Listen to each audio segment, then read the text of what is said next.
Orang-orang bereaksi berbeda saat mengalami tekanan dalam hidup, kesulitan dan kerasnya hidup. Setiap orang pilihan Tuhan pasti mengalami tantangan dalam hidupnya. Orang-orang yang mendapat kasih karunia di mata Tuhan. Orang-orang pilihan Tuhan, tidak ada yang tidak mengalami tantangan dalam hidupnya. Amin. Lihat Maria, ketika Maria dikatakan firman Tuhan, mendapat kasih karunia di mata Tuhan. Apa yang terjadi dengan Maria? Kita sering bilang gini, dapat mobil Mercy, kasih karunia. Dapat istri cantik, kasih karunia. Dapat rumah gede, kasih karunia. Dapat duit banyak, kasih karunia. Tahu nggak kasih karunia itu apa? Kemampuan dari Tuhan menghadapi setiap tantangan. Ketika Maria dikatakan mendapatkan kasih karunia dari Tuhan, apa yang dia harus hadapi? Hamil di luar nikah. Hukumnya apa? Dirajam batu. Ketahuan hamil di luar nikah, dibunuh sama masal. Dengar baik, kalau zaman sekarang ada perempuan gadis perawan ting-ting bernama Henny Christianus, katakanlah namanya itu. Terus tiba-tiba bilang gini, Pak, saya hamil. Siapa suaminya? Siapa laki-lakinya? Gak ada. Kok bisa hamil? Dari Roh Kudus. Kira-kira Anda percaya? Ayo jujur. Pasti gak percaya. Kok hamil dari Roh Kudus? Nah, ketidakpercayaan Anda sama saat itu dialami oleh Maria. Gak mudah dia menjelaskan pada semua orang, Roh Kudus. Bohong, pasti gitu dong. Apa yang terjadi? Maria terancam diputusin sama petunangannya. Yusuf mana mau second hand? Udah turun mesin. Bapak-bapak mau gak dapat second hand? Orak gelem. Pernah turun mesin? Tergantunglah Bu Heni kalau masih kenceng gitu kan. Dengar baik, gak mudah yang dihadapi oleh Maria. Kasih karunia Tuhan malah mendatangkan masalah buat dia. Dipilih Tuhan itu bukan malah gampang. Mengalami berbagai tantangan dan kesulitan. Dia harus sembunyi, berlari. Ketika dia hamil, Anda jangan pikir dia enak-enakan. Yusuf, pengen mangga asem. Ucup, pengen bihun bebek. Kagak segampang itu. Dia mesti lari sembunyi, naik onta. Pernah naik onta, angkat tangan. Enak gak? Bapak-bapak, enak gak naik onta? Ampun katanya, pinggang sakit. Bayangin hamil gede, naik onta, jalannya bukan sejam. Berhari-hari. Diceritakan kalau kita ikut trip ke Holy Land, itu dijelaskan ya di petanya ya. Betapa berat perjuangan Maria mesti naik onta tuh ngelewatin padang gurun. Ampun, haleluya. Boro-boro bilang ngidam mangga asem. Kagak ada mangga, bisa minum aja udah haleluya. Lihat Yusuf, dipilih Tuhan dari kecil. Apakah langsung enak hidupnya? Enak Bu Heni, dari kecil dikasih baju bagus. Amin. Habis itu dimasukin ke lobang sumur, cemplungin. Habis itu dijual jadi budak. Habis itu jadi pembantu di rumah Tante Potifar. Yang enit. Ya. Kemudian difitnah. Enak gak? Udah kerja rajin-rajin, bukan dapat bonus, bukan promosi, difitnah. Bukan cuma difitnah, masuk penjara. Di penjara udah rajin kerja sampai disayang sama kepala penjara. Baik sama temen, nerjemahin mimpi, masih aja dilupakan. Berapa banyak teman kita nolong lupain kita. Dengar baik, hidup Yusuf gak ada enak-enaknya. 30 tahun dalam penderitaan. Anda mah ngelihatnya dia jadi penguasa atas Mesir. Yang dinaikin ke film itu. Tapi tahu gak susahnya hidup Yusuf jadi orang pilihan Tuhan? Lihat Nabi Nuh. Tahu gak Nabi Nuh dibilang gila sama orang-orang? Idih, ngapain tuh orang? Saban hari mantek. Ditanya, ngapain? Nuh, bangun apa? Bahtera. Buat apa? Bakal banjir ntar. Panas coy. Bahtera kata dia. Berapa lama Nabi Nuh bangun bahtera? Tahu? 100 tahun. Bayangin lama banget. Menderita enggak? Anda baru susah semenit udah sakit. Dengar, Abraham mesti merantau ninggalin negerinya sendiri, ninggalin keluarganya. Jalan terus panjang umur jadi pengembara. Sebentar bangun tenda di sini, pindah lagi ke tenda lain. Belum istrinya ditaksir orang. Dengar baik, semua orang pilihan Tuhan menghadapi tantangan dalam hidupnya. 1 Timotius 6 ayat 12, mari baca sama-sama. Bertandinglah dalam pertandingan iman yang benar. Dan rebutlah hidup yang kekal. Untuk itulah engkau telah dipanggil. Dan telah engkau ikrarkan ikrar yang benar di depan banyak saksi. Dengar baik. Hidup ini adalah pertandingan iman. Katakan kanan kirimu. Firman Tuhan berkata, bertandinglah dalam pertandingan iman yang benar. Untuk apa? Apa trofi kita? Apa piala kita? Apa reward kita? Apa? Hidup kekal. Jangan mengejar yang tidak kekal. Ada sebuah reward yang lebih dari segala-galanya. Jangan mata duitan. Nanti di sorga lantainya aja emas. Dengar baik. Pertandingan iman satu tujuannya merebut hidup kekal. Dengar. Orang Kristen zaman sekarang males bertanding pakai iman. Maaf ya kita ngomong fair-fairan. Gereja kalau panas saja. Heran, udah bayar perpuluhan. AC pakai mati. Masa sih listrik pulsa gak diisi? Bayangin gak sih? Tuh perpuluhan kita kemana? Coba parkir susah. Heran ya bentar-bentar gue disuruh minggirin mobil. Gereja beli dong tuh rumah sebelah tuh buat parkiran. Tuh duit persembahan kemana sih? Ya ampun. Panas, parkir susah. Gereja zaman sekarang kalau nggak mewah sepi. Makin mewah makin rame. Heran saya. Lampunya kedip-kedip LCD-nya yang keren LED ya. Maklum gak punya. Gereja begitu LED. Toeng, rame. Hebat. AC-nya kudu dingin. Kursinya kayak bioskop. Rame dah gerejanya. Bener, saya kan khotbah keliling. Pak ganti kursinya katanya tuh. Dengerin. Gereja zaman sekarang maunya nyaman. Maunya gampang. Dengar, kekristenan ini soal pertandingan iman. Bagaimana kita bisa jadi pemenang dalam kehidupan? Yang pertama, seorang pemenang kehidupan tahu tujuan hidupnya. Saudara harus tahu bahwa setiap kita ini diciptakan Tuhan untuk sebuah tujuan. Untuk merebut hidup yang kekal. Itu salah satu tujuan utama kita. Mari baca 1 Korintus 9 ayat 26 sama-sama. Sebab itu, aku tidak berlari tanpa tujuan. Dan aku bukan petinju yang sembarangan saja memukul.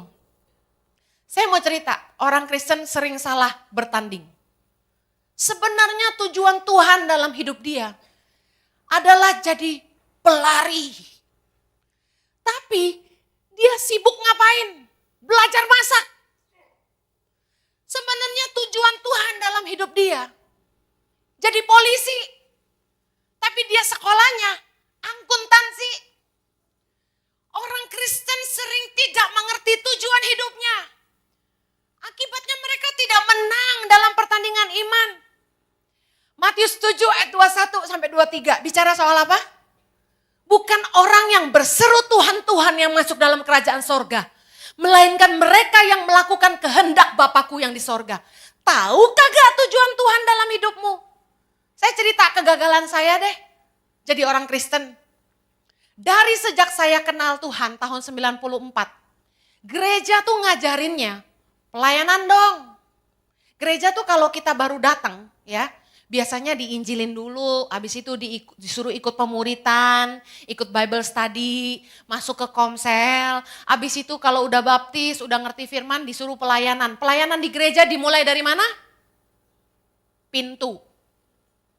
Siapa yang pelayanan langsung ke mimbar? Pintu dulu. Udah layak jadi asyir, baru boleh megang kantong persembahan, terus perjamuan kudus. Kalau didengar suaranya sedikit merdu, la la la la la, singer. Begitu bisa mimpin, mari saudara-saudara kita menyembah Tuhan, WL. Pelayanan itu yang kita lihat di depan mata, mulai dari pintu sampai mimbar, jujur. Doa syafaat ada, lupa di belakang. Emang yang gak kelihatan suka kelupaan ya kan? Tapi dengerin, ternyata pelayanan itu bukan cuma dari pintu sampai ke mimbar atau di belakang mimbar. Pelayanan itu semua yang kita bisa lakukan dengan hidup kita. Itu pelayanan. Bahkan pekerjaanmu adalah pelayanan. Bahkan omonganmu itu ibadah.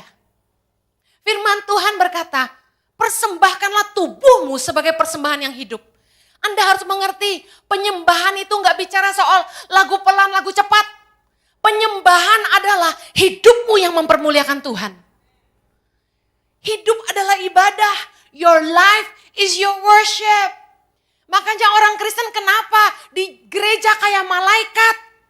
Tapi giliran di tempat kerja, astaga, tukang sikat. Dengar baik, hidupmu adalah ibadahmu. Gak masuk hitungan tuh pelayanan yang kayak saya sekarang mah dulu. Gereja dana untuk nolong orang miskin super sedikit di semua gereja. Dengar, saya dulu gak pernah ngerti yang namanya pelayanan sampai diakonia, holistik, karena kurang populer, ya kurang. Nah kemudian setelah saya pulang ke Indonesia, Tuhan panggil. Saudara harus tahu, saya itu menghabiskan tahun-tahun umur saya sejak masih muda, umur 16 tahun. Sampai setua umur 28 tahun, bayangin 12 tahun melayani Tuhan. Itu ngapain tau gak? Saya dulu tuh penari. Saya tuh dulu yang main tamborin. Aduh susah loh main tamborin itu. Masih kudu pinter banget, saya lupa mulu gayanya. Kemudian saya mulai disuruh singer. Dianggap bisa nyanyi, suruh singer. Terus saya jadi WL. Saya yang ngejadwal WL tuh. Terus saya sempat 8 tahun di Australia jadi worship pastor. Tiap minggu saya yang ngatur siapa WL, siapa singer. Kemudian abis ibadah nih, saya harus ngelatih choir. Mama. Sekolahnya aja di Hillsong, belajarnya nyanyi. Jangan menghina loh. Hillsong bos. Saya bayar guru vokal saya $70 cuma buat belajar jadi ban kempes.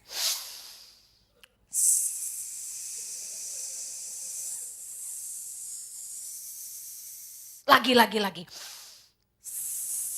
$70. Dengar baik-baik. Investasi gagal total.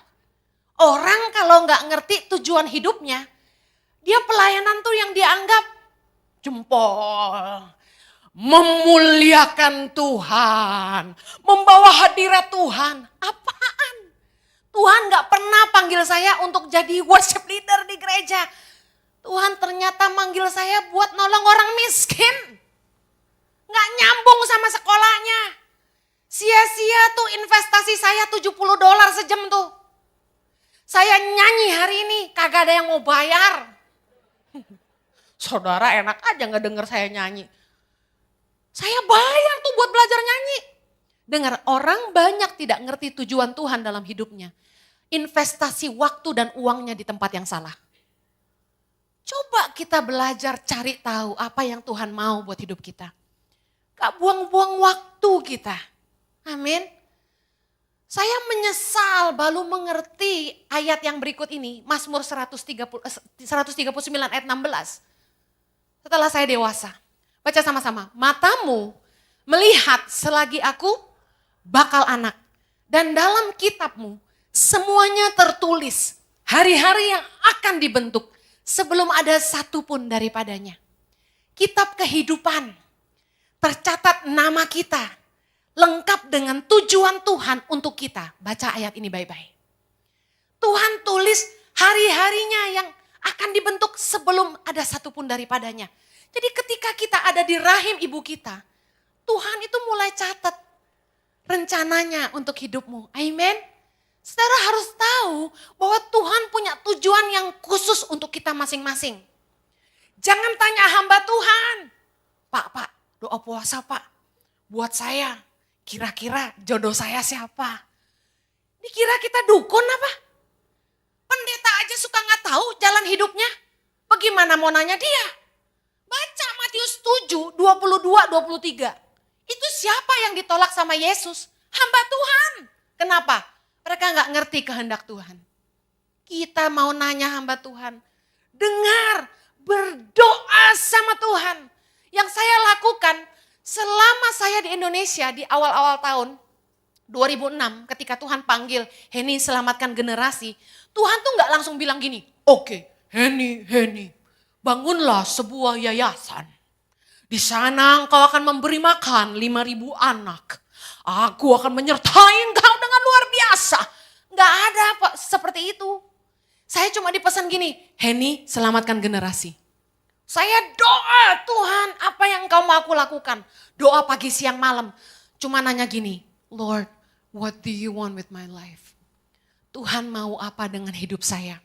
Saking stresnya saya ngomong gini, Tuhan, kuali aja tahu tujuan hidupnya. Sendok garpu aja tahu diciptakan buat apa. Sepatu aja tahu tujuan hidupnya. Saya buat apa Tuhan? Saudara tahu nggak tujuan hidup Anda? Tahu Bu Heni masuk surga? Saya juga tahu. Masalahnya selama hidup kita di bumi ini, pertandingan kita yang mana? Tenis, bulu tangkis, lari, bertinju, atau apa? Bagian kita dalam kerajaan sorga itu apa? Ingat kita akan masuk dalam 1000 tahun memerintah di bumi. Kalau kita menang. Baca Wahyu. Kalau kita menang, kita akan masuk 1000 tahun. Di mana Tuhan akan memakai kita sesuai dengan panggilannya. Contoh nih, dalam masa 1000 tahun saya jadi menteri untuk mengurus orang miskin di kerajaan Tuhan. Haleluya. Dengar baik, jangan bertanding yang keliru. Tuhan gak panggil jadi worship leader, sok-sok jadi WL. Gak maju-maju. Ternyata Tuhan panggil saya buat orang miskin. Dengar, kalau Anda belajar mengenali tujuan Tuhan dalam hidupmu, menghadapi tantangan sebesar apapun, Anda tidak takut, Anda kuat. Baca 2 Petrus 1 ayat 10-11, sama-sama. Karena itu, saudara-saudaraku, berusahalah sungguh-sungguh supaya panggilan dan pilihanmu makin teguh. Sebab jikalau kamu melakukannya, kamu tidak akan pernah tersandung. Dengan demikian, kepada kamu akan dikaruniakan hak penuh untuk memasuki kerajaan kekal, yaitu kerajaan Tuhan dan Juru Selamat kita Yesus Kristus. Katakan amin.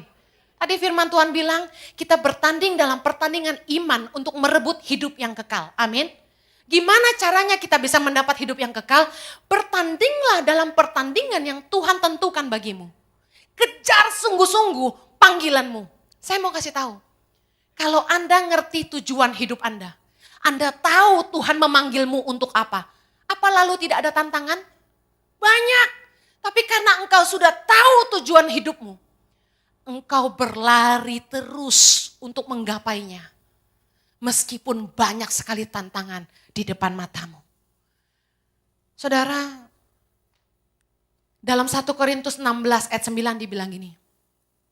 Sebab di sini banyak kesempatan bagiku untuk mengerjakan pekerjaan yang besar dan penting. Sekalipun ada banyak penentang. Dengar, orang kalau ngerti tujuan hidupnya, Sekalipun banyak orang nentang dia, sekalipun banyak orang yang jahat sama dia, dia tidak akan gentar. Karena dia melihat ada pekerjaan yang besar dan penting yang Tuhan sediakan bagi dia. Amin. Saya cerita hidup saya. Saya ngalamin orang jahat tuh banyaknya minta ampun. Gak dari keluarga, gak dari teman, gak dari staf. Aduh Tuhan Yesus. Saya nyekolahin anak dari panti asuhan. Sampai kuliah selesai, saya angkat ikut kerja sama saya. Kerja 8 tahun, bukannya bilang balas budi. Dia malah nusuk dari belakang. Di dalam Yayasan Tangan Pengharapan, dia curi-curi foto dan bikin sosial media dan bikin yayasan sendiri, bayangin. 5 tahun bersama saya 8 tahun, 5 tahun di dalam udah bikin. Dahsyat gak tuh? Nah, anak, orang tua, waduh, tak berkesudahan. Masalah datang terus, mau dari mertua, mau dari orang tua, pusing gua pokoknya. Ya, belum dari teman difitnah, belum staf yang keluar jahatin saya, fitnah yang enggak. Tantangan tuh luar biasa. Nih saya cerita, di pedalaman NTT, di Timor. Saudara tahu nggak siapa lawan saya? Firman Tuhan bilang lawan kita bukan darah dan daging, bener kan? Yang ngelawan kita itu justru sesama pendeta. Anda pikir, Bu Heni, pergerakan Bu Heni dapat perlawanannya dari agama lain. Nih gue kasih tahu, musuh gue pendeta-pendeta, tahu nggak? Kenapa? Kita difitnah mau buka gereja, kita difitnah mengGBI-kan anak-anak. Ada istilah begitu. Saya dituduh, dikasih titel, pendeta GBI katanya. Nah loh, gak punya gereja aja dibilang pendeta GBI. Terus dibikinin isu, bakal buka gereja yang mereknya Joyce Meyer katanya. Nah loh, kemudian dituduh apa lagi ya? Hati-hati, jangan izinkan anak-anak Anda sekolah di Tangan Pengharapan. Nanti dibaptis ulang katanya. Dibaptis ulang gimana? Oh ternyata mereka percik. Terus katanya apa lagi? Hati-hati, nanti anak-anak Anda dijual katanya gitu. Waduh fitnahnya banyak. Saya kadang-kadang ketawa. Harusnya gereja tuh saling dukung. Mengerjakan pekerjaan besar bagi Tuhan. Bukannya kita saling caplok satu sama lain. Saya udah cerita belum ya soal roti Abon Gulung Manokwari? Belum ya? Oh di 17 Agustus ya. Banyak yang belum dengar saya ulangin. Di Papua tuh ada roti Abon Gulung Manokwari ya. Itu resepnya dari satu mama. Anaknya pecah bikin bisnis sendiri-sendiri. Yang satu dikasih judul Hawaii, yang satu dikasih judul Billy. Dua-duanya sama-sama enak. Tapi yang Hawaii ini lebih mewah.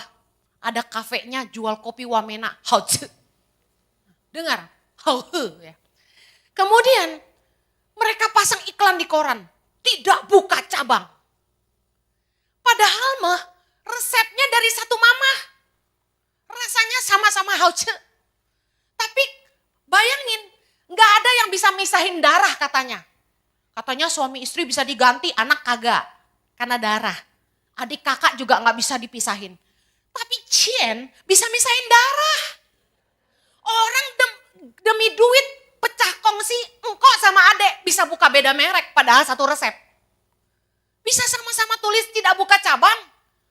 Sama kayak gereja bukan? Kita resepnya diri satu Kristus. Tentang keselamatan judulnya eta. Tetapi kita buka merek masing-masing dan bilang gini, tidak buka cabang. Begitu jemaatnya pindah ke gereja lain, itu langsung apa? Bum, bum, bum. Sungai Yordan, jangan perbesar gereja Anda, mencuri jemaat saya. Mentang-mentang gereja kami kecil. Waduh, haleluya. Pak Marsudi pernah gak didatengin karena jemaat orang pindah?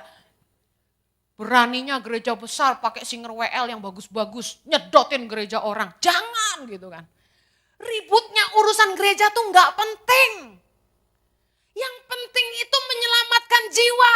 Peduli amat mereknya, ampun. Kenapa orang agama lain mau mau sembahyang tinggal cuci kaki, cuci tangan. Kenapa kita? Apa nih mereknya? Wah, gua nggak cocok yang ini pakai bahasa-bahasa begitu tuh yang wah, yang ini sih mereknya agak aneh. Kalau gua di situ ya, tepuk tangan aja nggak boleh loh. Jangan loh. Bu Heni, nanti kalau khotbah di sini jangan ngomong Roh Kudus ya, nggak boleh ya di sini ya. Beda-beda loh mereknya loh, hebat. Padahal isinya kan cuma satu, Yesus. Saya dengar baik, tantangan hidup kita sebenarnya harusnya yang berkualitas dikit gitu loh. Kalau yang ngejahatin saya tuh misalnya menteri apa gitu masih haleluya. Tapi yang ngejahatin tuh gini, si kriwil, si kerucil yang pernah ditolong nih. Semua bangkit dan jadi kurang ajar. Dengar baik. Ngertilah tujuan hidupmu. Apapun tantangannya, firman Tuhan berjanji, engkau tidak akan pernah tersandung. Jangan fokus sama masalah, jalan terus. Saya dikata-katain orang apa-apa, emang gue pikirin, gue jalan terus. Tuhan yang panggil. Dengar baik, yang kedua, Anda mau menang dalam hidup ini, a life champion is a risk taker. Seorang pemenang kehidupan itu berani ambil resiko. Jangan mau gampang doang.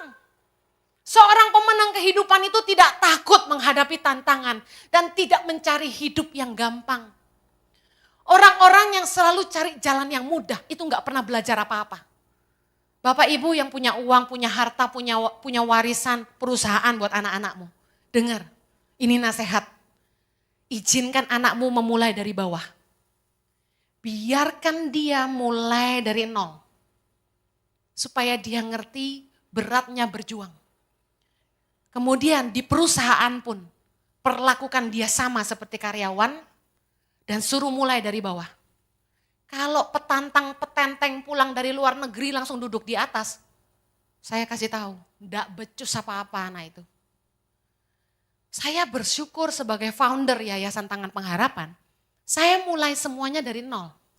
Jadi hari ini, staf saya tuh nggak bisa nipu saya. Kenapa? Karena saya yang ngerintis. Saya tahu perintil-perintilnya. Sampai beras berapa, ngasih makan 100 anak butuh budget berapa. Lu jangan nipu gua gitu kan. Kita yang set up, kita yang tahu sistemnya. Nggak bisa orang nipu kita. Saudara harus tahu bahwa kesulitan membuat orang belajar. 1 Korintus 9 ayat 27. Baca sama-sama. Tetapi aku melatih tubuhku dan menguasainya seluruhnya. Supaya sesudah memberitakan Injil kepada orang lain, jangan aku sendiri ditolak. Saya mau bilang begini. Ada firman yang berkata, yang dahulu jadi yang terkemudian. Dengar, jangan sampai kita yang udah mengenal kebenaran, malah akhirnya gak dapat hidup kekal, orang-orang yang baru terima Tuhan, mereka yang dibenarkan. Kenapa? Karena semakin kita dewasa dalam rohani, kadang-kadang kita jadi orang yang sok tahu. Sok tahu terlalu jadi ahli Taurat. Apa-apa menghakimi orang. Dan tidak hidup dalam kebenaran pada akhirnya. Firman Tuhan berkata, kalau Anda mau menang dalam pertandingan iman hidupmu, latih tubuhmu untuk terus berperang. Anda kalau nggak latihan, Anda nggak akan fasih. Dulu saya nyanyi itu jago. Dulu. Falset segala macem. Down to the bottom. Jago. Ngajar ya kan. Sekarang udah 25 tahun kali udah nggak pernah nyanyi. Udah nggak pernah jadi WL. Udah nggak pernah ngelatih orang lagi. Aduh saya disuruh nyanyi kadang-kadang lagunya apa sih tuh nggak hafal gue. Kalau kita nggak latihan. Lama-lama kemampuan kita menurun. Coba ibu-ibu yang dulu masih muda-muda, balet. Sekarang suruh balet lagi, keseleo. Kita kalau nggak melatih tubuh kita lama-lama nggak fasih berperang. Jangan sampai hidup terlalu nyaman, sampai Anda nggak tahu lagi apa namanya berperang. Dan menguasainya seluruhnya. Saudara, sebenarnya peperangan kita yang terberat bukanlah orang lain. Peperangan kita yang terberat adalah diri kita sendiri. Enggak Bu Heni, orang-orang tuh pada jahat semua, ngata-ngatain saya, fitnah-fitnahin saya, nipu saya. Dengar, itu tantangan.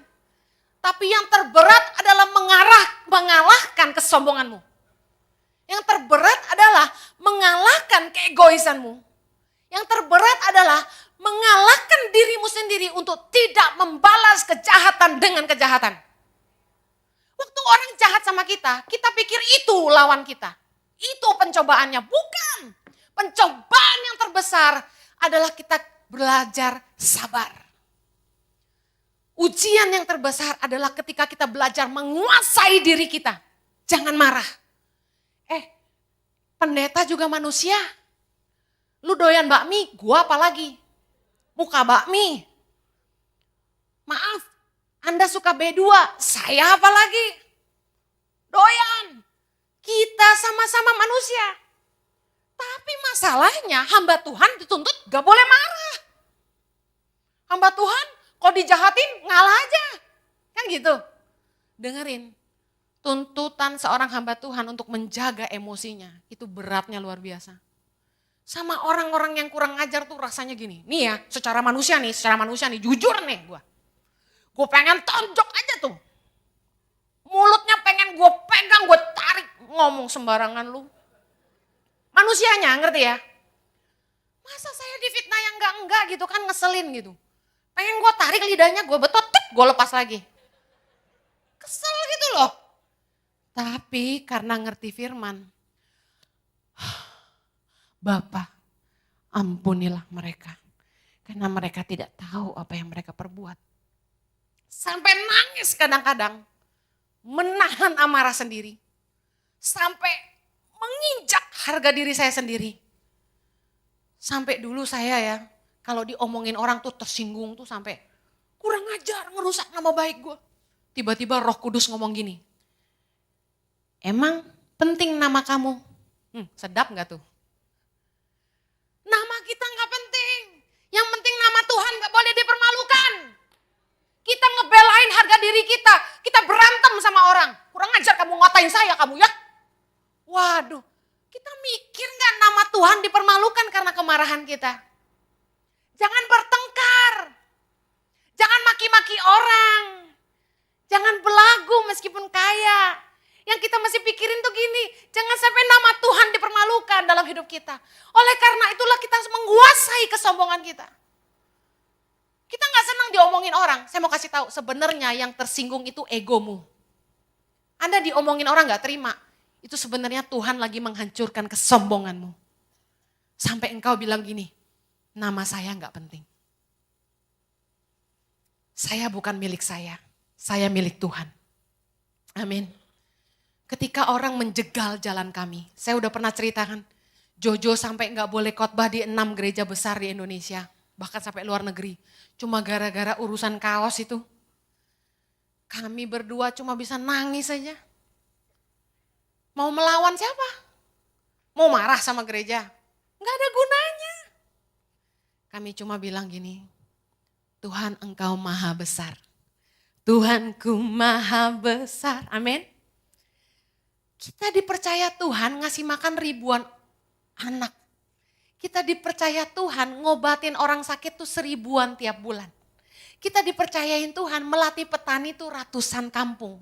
Kita dipercaya Tuhan ngasih makan dan sekolahin anak-anak di penjara. Pekerjaan yang begitu luasnya. Tanpa support gereja, mana bisa? Tapi seringkali kita yang harus menguasai kemarahan kita dan bilang gini, Tuhan sanggup. Dengar, kesulitan membuat engkau kuat. Katakan sama-sama, kesulitan membuat aku kuat. Jangan kalau ada masalah datang tuh mengasihani diri sendiri. Emang orang Kristen gak tahu diri semuanya. Udah tahu gue berjuang buat Indonesia. Gak digaji pula. Kurang ajar masih difitnah.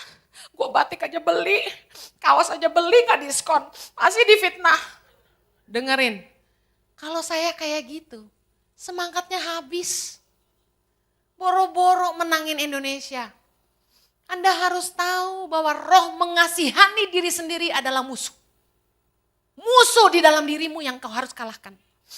Jangan suka nangis-nangis depan orang bilang gini, gue susah, gak makan 3 hari, kos-kosan belum bayar, tiap hari Indomie, udah keriting rambut gue. Padahal emang ke salon. Dengar, jangan suka menceritakan penderitaanmu depan orang hanya mengharapkan kasihan orang. Saya gak pernah upload di Instagram hal-hal yang sedih-sedih. Supaya orang yang baca tuh semangat gitu loh. Hidup orang juga banyak yang susah, emang lu aja, kan gitu. Jangan mengasihani diri sendiri. Masalah datang tuh gini loh, bangkit. Hadapi.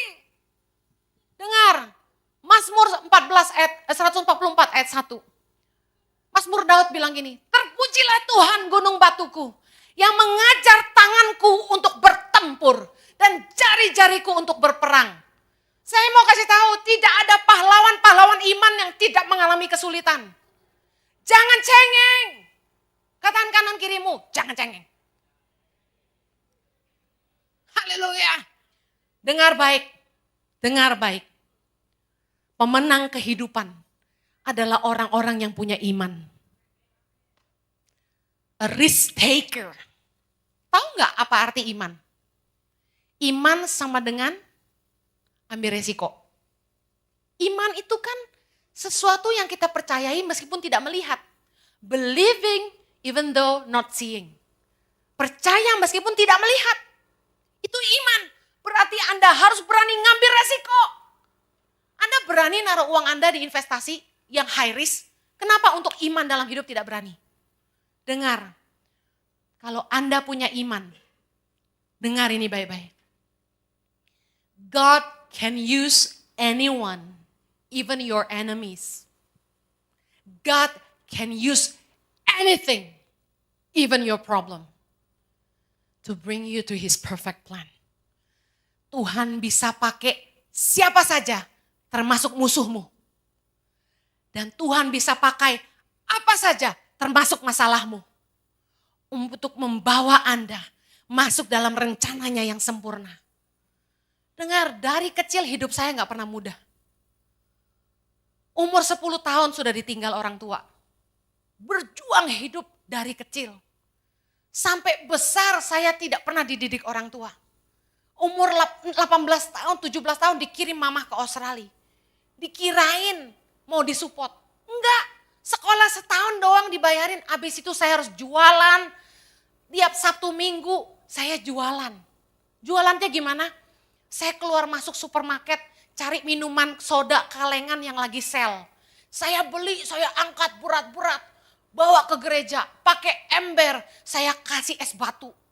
Gue jual 1-2 dolar. Kemudian saya pagi-pagi jam 4. Saya bukan saat teduh dulu, jujur saya. Jam 4 pagi, saya ngadon martabak, holopan. Bikin martabak, potong-potong plastik wrapin. Bawa ke gereja. Jam 6 pagi on the way ke gereja sambil bawa holopan. Saya mampir ke pabrik roti pastry. Ngapain? Beli croissant, coklat sama cheese stick.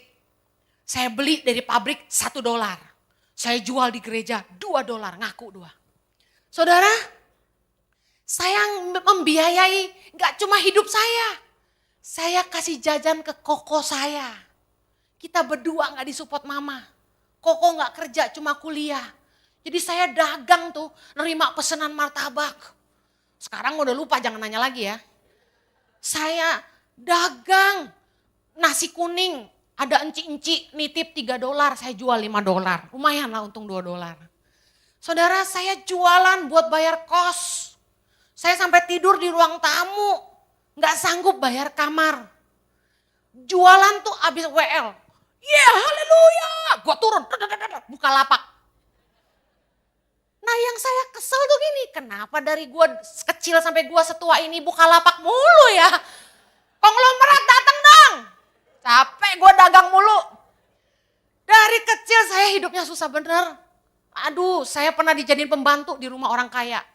Yang naruh saya juga pendeta saya, ampun. Karena dia pikir saya susah, Kan dagang gue di gereja, udah gak usah ngibul, bokeh. Disuruh gini, tuh jadi kakak rohani di rumah orang ini, pengusaha, enggak, dokter. Orang kaya lah. Disuruh ngurusin anaknya di Australia, sekolah dari SMA. Saya ngapain? Masak, nyuci, bersih-bersih rumah, nyapu, vakum. Dia bilang, ngurus ya jadi kakak rohani. Cie, kakak rohani judulnya. Besok paginya, setrikain baju gua dong. Apa tuh namanya? Binatu. Dengerin, saya pernah jadi pembantu di rumah orang, bayangin gak? Aduh Tuhan Yesus, hidup gua susah bener. Dengerin, punya papa gak tanggung jawab. Punya mama juga killer. Aduh ampun deh. Tapi kalau saya gak pernah ngalamin susahnya hidup. Sampai saya kuliah gak sanggup bayar. Saya tuh nangis sama Tuhan. Saya terpaksa ngutang sama orang. Ngutang, pinjem duit demi bayar uang sekolah. Sekolah Alkitab. Pendeta saya gak mau bayarin padahal saya bakal kerja sama dia. Kalau saya mah udah jelas mau pakai orang, saya sekolahin. Ini saya mesti pinjem duit buat bayar sekolah Alkitab saya. Sengsaranya luar biasa. Tapi hari ini saya bersyukur. Semua kesulitan hidup yang saya alami dari umur 10, 30 tahun. Hanya untuk menghantar saya kepada satu tujuan hidup. Saya tidak hidup untuk diri sendiri. Saya peduli orang lain. Saya peduli anak-anak yang gak bisa sekolah. Saya peduli anak-anak yang tidak mendapat perlakuan yang adil dari orang tuanya. Saya peduli sama orang-orang yang tidak punya apa-apa. Yang hanya berharap kepada Tuhan. Karena saya pernah ada di sepatu mereka. Makanya saya gak pernah songong sama orang susah. Sama tukang parkir juga saya ramah. Kenapa? Saya pernah nganter pizza sama burger ke rumah orang kaya.